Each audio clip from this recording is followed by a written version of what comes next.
Hey everybody, thanks for joining me. This is kind of a impromptu video I wasn't expecting to make. Already got several videos kind of in the pipeline awaiting to be released on a regular schedule. But I was just flipping through social media and Mark Silvestri had posted that his former longtime inker Dan Green passed away today. And so that super sucks. Today's the 23rd of August. And, um, I honestly, I guess I didn't know for a fact that he was still alive, but I just kind of always assumed he was. I was looking up his information. He died at 70 years old. He was born in 1952 and he passed away. I didn't bother to look into too much as to how or why. Um, and so it's just kind of one of those things where there's this creative person that's always been a part of something that you've enjoyed for a long time, and then they're just not here anymore. I guess I didn't understand that he was. I mean, 70 is. I mean, that's getting up there, but it's not super super old. But I guess that's old enough where I guess anything could happen. And like I said, I didn't know that he was still alive, honestly. I just kind of assumed. And man, I kept hoping that they would somehow, like the cartoonist kayfabe guys, would get a shoot interview with him because they talk all the time about how much they loved Silvestri's work on Wolverine with Dan Green inking him. And I kept kind of hoping that that would happen. And, that's certainly not going to happen. So I thought that it would be a fun time to, talk about his work, the stuff that I remember the most, and I am the most fond of. Like I keep saying, if you're a regular watcher of my channel, you know that I talk all the time about how much I love Mark Silvestri, and how his work kind of goes back and forth in terms of quality. Which version of Mark Silvestri's work I like the best. And often I come back to his work on Wolverine. And I've already looked at this issue right here specifically. I went over this issue quite a while ago. And then I recently did a black and white side-by-side comparison with a colored issue that's later on in the run. Oh, excuse me. I am yawning again. I'm doing it on camera all the time now. But since we've already looked at this issue, I just thought we'd kind of continue on. I say this often that I don't have the vocabulary to explain what the hell it is I like about his work. The thing that just kind of stands out is his inking. We're talking about Dan Green and his inks over Silvestri. When you think of Silvestri, Silvestri has he come along with like a very sharp, clean, detailed 90s image era kind of Scott Williams inking look that is very different from what he does here. And the Dan Green inking style, while a completely good and looks valid and perfect, and I wouldn't change anything about it, has a look about it that it seems to say to me that they're doing this fast. He's got an inking style where he's going to get things done on a deadline to make the book come out on time. I mean, just look at the way that the inking lines on this, like, I don't know, hairy part of this dragon. It's very loose and quick, it looks like to me, is the only way I can describe it. Looks like brushwork to me, if I had to assume. I don't know what tools Dan Green used, but it looks like a lot of brushwork. And I would just die. I would just die to be able to see some of Mark Silvestri's old artwork like this in its pencil form. I don't seem to run across any of it. I like to look up artist work. I'll just go into Google and type Mark Silvestri pencils, and you can find a lot of his 90s work and recent stuff, but you don't seem to find a lot of this type of stuff. And it makes sense, because why would anybody have photocopies of these things back in the late 80s, early 90s, and preserve them and save them in a time when things like that were not quite as easy to do? Like now, you just pull out your phone and just snap a picture of it, or a lot of people have a scanner right there in their office. And traditionally, old time comics were done like The penciler does the pencils right on their board, and they hand it to the inker, and the inker does his ink work right on top of the original pencils. And so there's one original, and the pencils are gone. It's just the one pencil and inked version. So you don't see a lot of old pencil work often, it seems. So I wish I could see what a lot of this stuff looks like this page right here. I love this down angle on these guys and the heavy shadows, this face, the lighting around the edge of the cheeks, the nose, the mouth, even this monkey and this hand. I would love to see what this looked like in pencil so we could compare and contrast what Silvestri laid down. Because Silvestri, like, he was drawing in a way, he has a style that he came up with where, again, it felt like he's doing it to get it out on time. This is a monthly comic book, and sometimes they were doing a run of twice a month. So they had to get these shits out done quickly.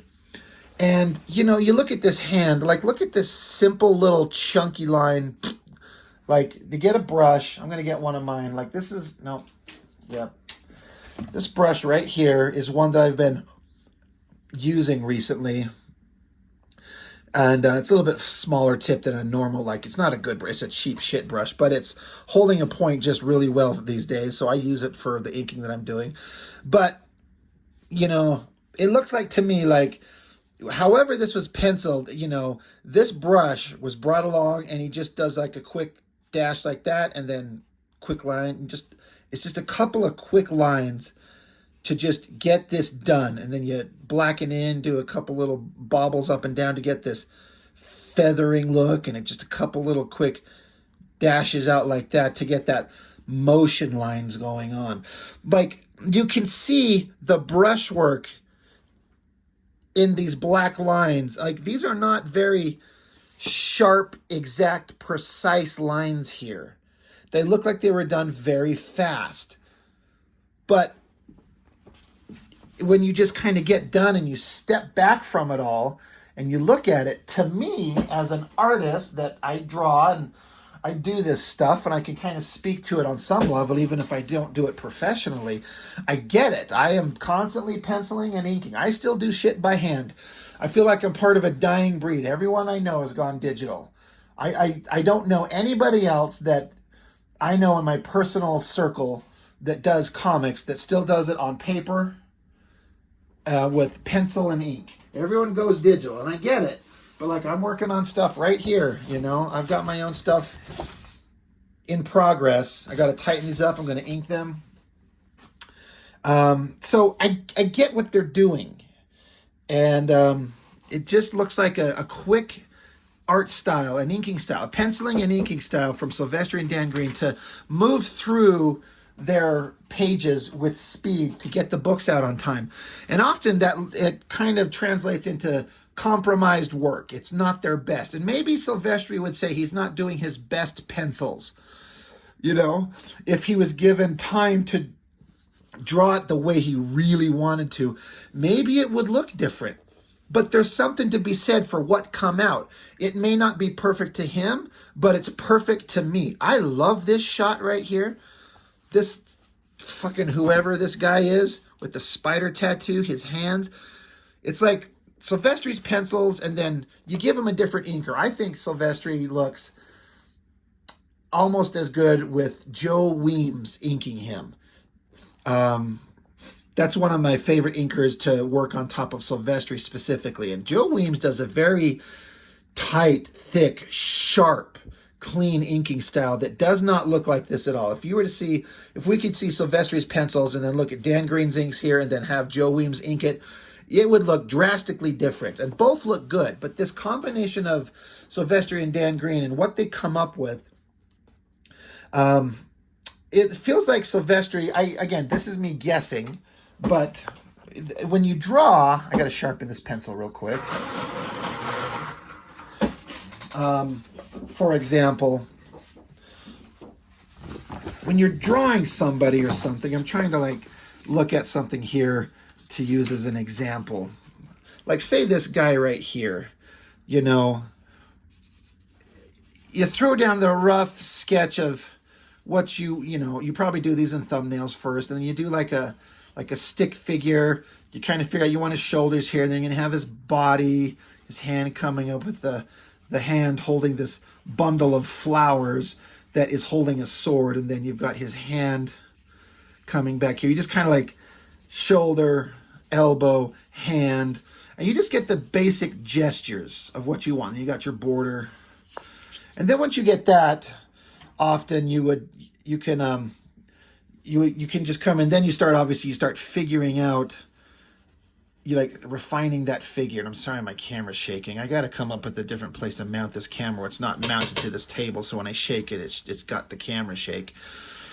But then you're gonna figure out where your eyes and your nose and your screamy mouth are, and then you start working in like just chunky round football shapes to start figuring out the form, and you get your hand.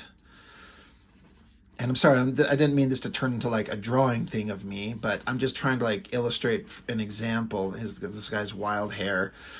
And then, you got his collarbones and his pectoral muscles and his side ribs. And, he's got like a tattered ass t-shirt hanging off him. You get these motion lines. Now, obviously you would take this tighter and cleaner on your pencils, but then you get this rough thing. You can either go to a light box on a fresh new piece of paper, or you pull out a kneaded eraser like this and just do like a light kind of brush over it, and you kind of like erase it, but not completely. You leave like a light underdrawing that now when you go back on it with your pencil, you can kind of throw down the final pencil line that you want to leave for the inker to get. And what I was kind of getting at, my original idea is that I wanted to show is that I bet you that Silvestri does, or did, on these, like you got this arm, let's just focus on that. Then what you do is you take this pencil on the side, and then you can just start like filling in just black shapes to indicate those shadows. It's a quick way to lay down some quick shadows. You got his face, middle of his nose, and then screamy face, a little bit darker over here. And you just can kind of just fill it in quickly. And so you're slopping down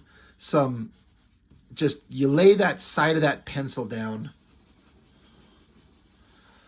and then you can leave it really rough, but you get the idea of what you want this drawing to look like. Now, obviously, my quick, 2-minute drawing here isn't looking a fraction as good as anything that Silvestri is doing. I'm just kind of doing like a quick copy of what I'm looking at over here. But you just get that like pencil laid down, and then it leaves it open to all kinds of interpretation when you want to get that inking going on. You dig out that ink brush, and God, then you just like, you get to just kind of, you have to decide where's going to be the hard line. Sometimes these flat pencils, you get it, but when you have to define it into solid black ink, you got to make some solid choices. And I feel like Dan Green, he picks out these big black chunky shapes in these folds of the clothes. I mean, obviously Silvestri indicates where they go, but Dan Green's got to make the final decision on what exactly to throw in there. And again, I wish I could see what the original pencils looked like on this. This is one of my favorite pages right here. This awesome shot of Wolverine. These muscle kind of indications in his neck, in his shoulders, in his body, and this close-up of his face.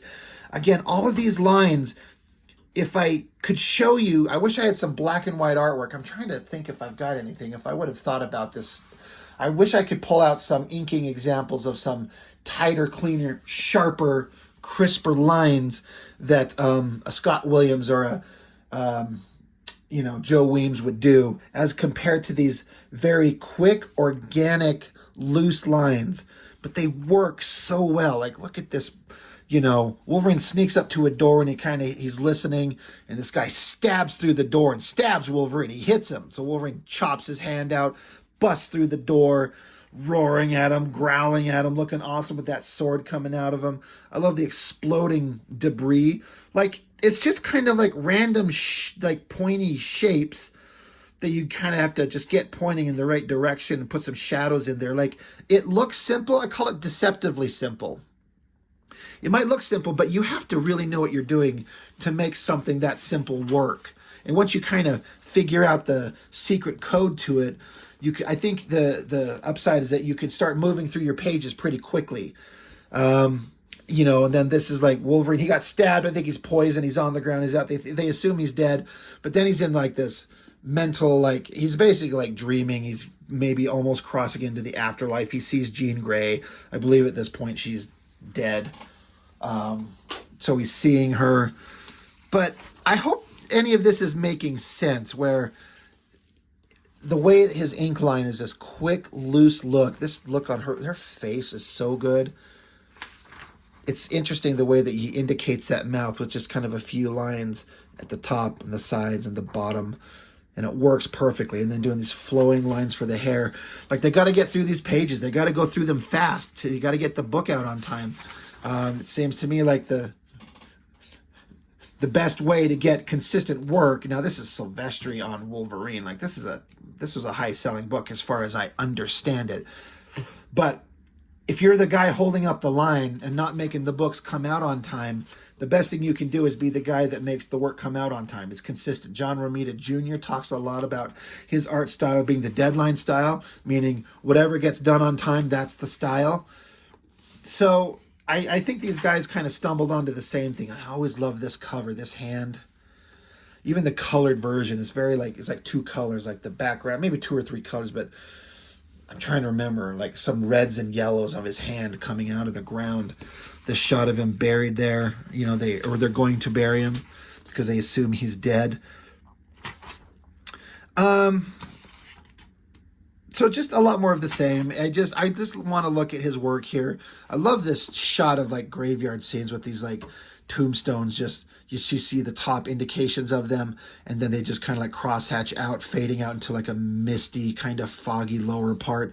And again, look at those crosshatchings under those figures or those tombstones. Like, it's not very precise. It's just them just kind of scribbling them out, but it works. Like, you have to be able to control your brush. You got to have a great brush, great ink, great control, a practiced hand, and then you can get all these awesome lines. I keep using the term organic and loose, but perfect. One of my favorite pictures of Wolverine ever. I mean, all of these are awesome. Him coming out of the ground and this. But this shot right here of him jumping and screaming, it's one of my favorite shots. He just looks like this insane, murderous animal coming to get him or to get this girl. And then this close-up of his face. Like, this is Wolverine to me. This is who he is. I mean, that could even be Hugh Jackman if you kind of look at it in that perspective. Except for the height thing. Hugh Jackman's way taller than the character of Wolverine ever was. But that could be him right there. I love it. It looks so great. So I've tried to incorporate some of this Dan Green style into my own work. And there are pages where I can see that I'm doing it, but I don't know that anyone else would look at that and go, oh, you were trying to do this. It probably wouldn't translate over and make any kind of sense. But not being so precious with my lines and making them a little bit, just let it be organic and free. If your pencil drawing under the underside of it is your composition is right, your anatomy's right, and then you keep your inking clear and don't let it goop up and turn into a big, messy, nightmare, being quick and loose can work in ways that would probably shock a lot of artists.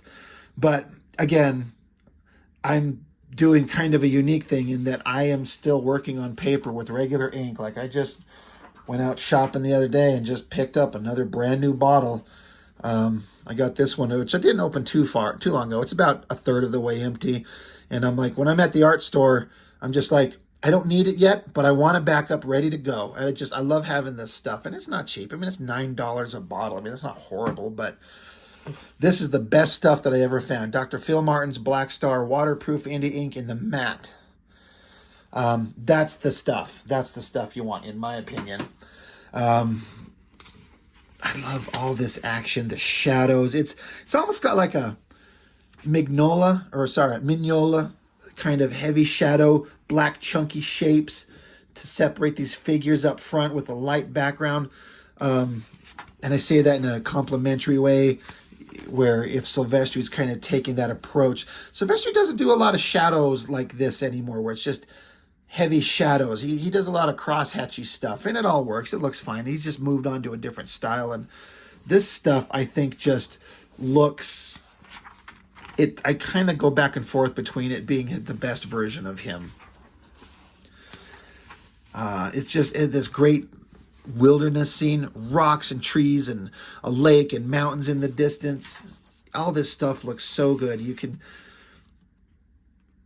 just see like the level of craft that these guys have. I mean, Silvestri he might be, I mean, out of the original 7 Image founding fathers, they all say this, they all agree that Silvestri is the best artist by far, and I think you're right. I mean, Liefeld's at the bottom of that pile, because could he draw anything even remotely close to this? A couple of Mounties in like appropriate kind of hats and fur-lined coats, and the folds in the cloth, and the gun and everything like that. Like, could you imagine?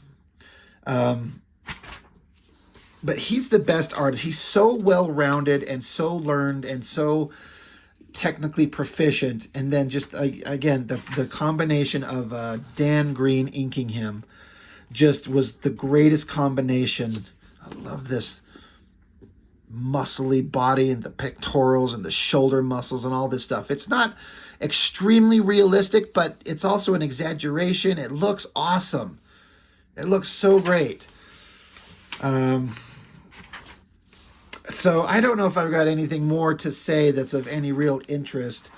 Just, I love his technique, and it was just, I wish I knew what he was doing. I assume he's retired. I don't know if he was ever, I'm talking about Dan Green, if he ever was inking into this era of his life, just before he's died here. Was he retired from comics completely? I wish we could have heard some stories of him, of getting in some Marc Silvestri pages and inking them on this Wolverine series, and just kind of tell us what he thought about them and how it went.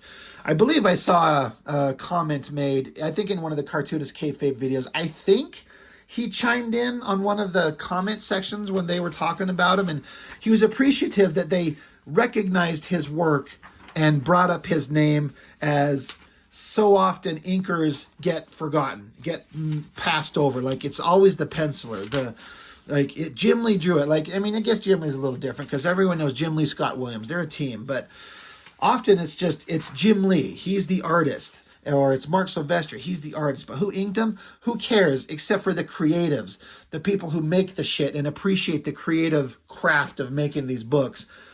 Like that right there. It's such an odd kind of anatomical version of Wolverine, but I love it so much. A big screamy face. I think this image is repeated inside the book, and they kind of took and did like a cover of. We're gonna see real quick if this is the one that I'm thinking of.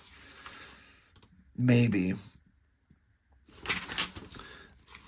Again, heavy black shadows. I mean, isn't there some kind of Mignola kind of influence going on here with this stuff and kind of the smoky backgrounds?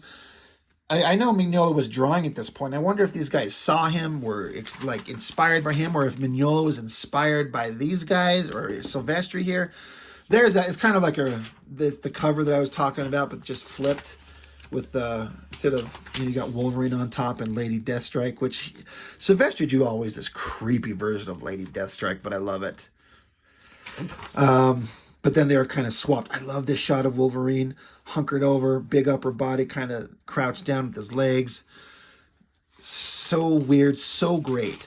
I mean, comic art just doesn't look like this anymore in the Marvel or DC world. It all feels like it's such a precise, clean, controlled, digitally drawn, anatomically perfect. Like, is anybody out there working for the big companies, working on the big characters, doing anything unique and interesting and dynamic and weird?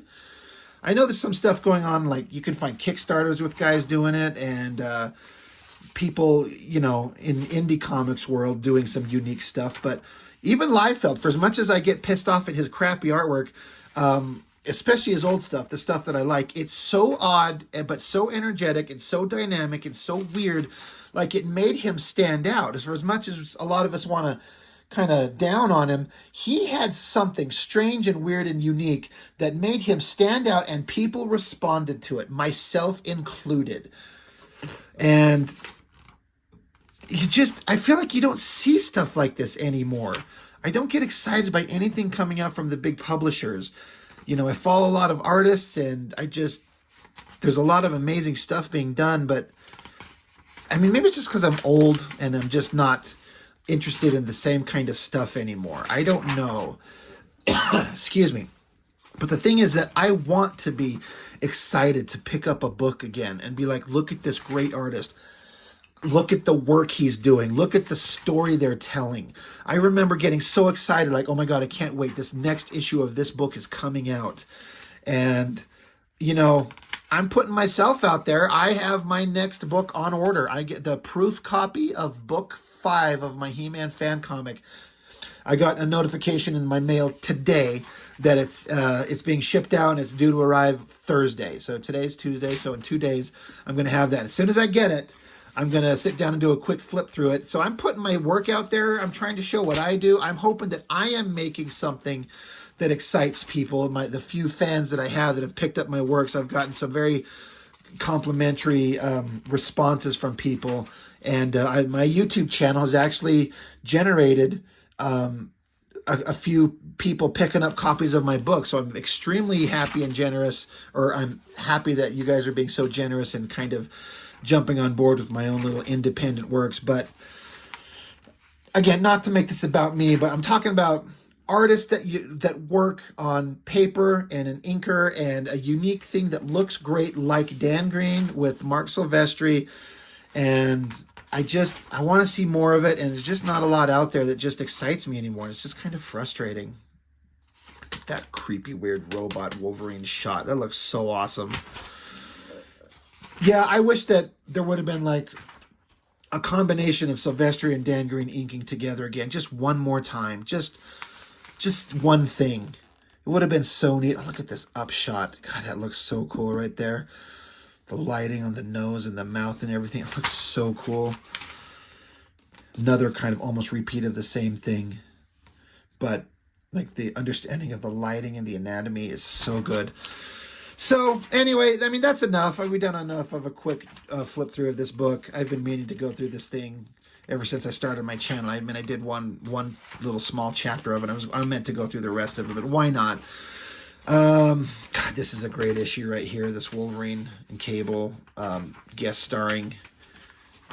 Why not do a quick flip through on it?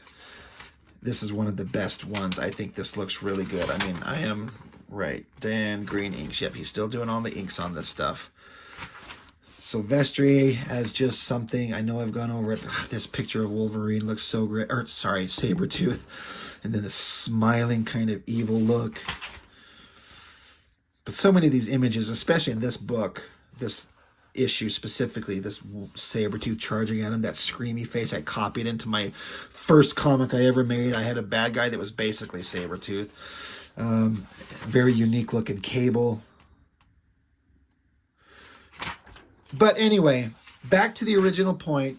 Dan Green, masterful inker on top of Marc Silvestri for a long time, creating some of the greatest work that was ever out there in a mainstream Marvel comic. He passed away, and it sucks. And he did amazing work that will be available forever. You know what I mean? These things are going to be kept in print for a long time, and people will see his name. What you do in life echoes through eternity, right?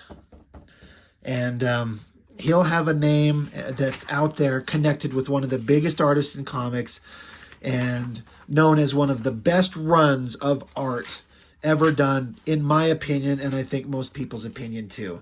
So what a beautiful book, beautiful artwork by these two, and an era that was one of my favorites reading comics because I was just barely getting to understand Wolverine and the X-Men, and this is just some of the funnest stuff I'd ever read. Elsa D was a terrible character. It kind of sucks to kind of end on that, but it's where we're at. all the artwork will look good no matter what, even if it's got a ridiculous story. You know, we're going to end it right here. I've already done a video on this, but that drawing is one of my favorites ever. I mean, Wolverine looks good, but I love this creepy bad guy, the screamy face and those chunky shapes and the cloth folds. I just, it's almost like impossible to crack the code on how to do it. I see what he's doing. I get it logically, but by God, there's something there that I just don't understand how he does it. And it looks so good. And no one does this. No one looks like this. So, and we've gone through this whole issue. So anyway, Dan Green, you know, rest in peace, man. Thank you for the work that you did for everybody. It was amazing, and we're all the better for it. So that is all I have for now. Thank you very much, and I will see you on the next one.